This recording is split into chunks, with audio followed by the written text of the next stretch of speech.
Noli Me Tangere. Chapter 1.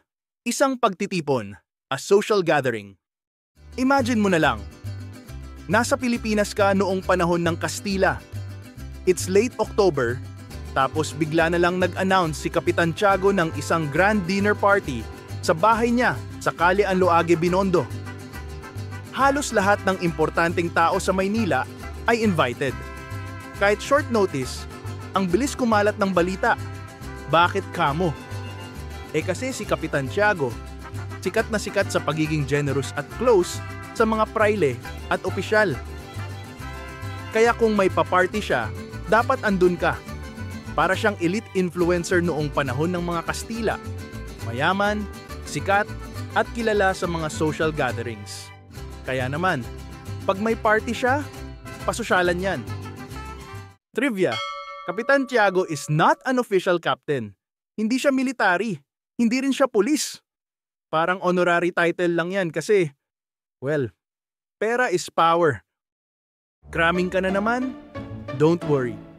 In this video, pag-uusapan natin ang buod ng Chapter 1 ng Noli Me Tangere. Walang malalim na Tagalog. Walang nakakaantok na explanation. Para to sa mga crammers at mga hindi nagbasa ng libro. Tamad ka kasi, kaya ako na muna ang bahala. Pero saglit, review lang ito. Kaya kung may oras ka pa, mas maganda pa rin kung babasahin mo yung book mismo. Guilt trip optional. Thank you! This is Chapter 1, a social gathering, ang simula ng lahat. Sa gabi ng ika-31 ng Oktubre, abalang-abala ang mga tao sa Binondo dahil sa isang biglaang handaan na inorganisa ni Don Santiago de los Santos o mas kilala bilang Kapitan Tiago.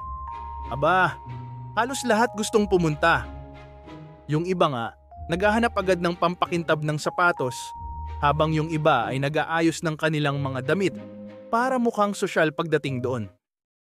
Quiz tip: tandaan ang pangalan ni Kapitan Tiago at Calle Anloague. Lumalabas ang mga ito sa quizzes.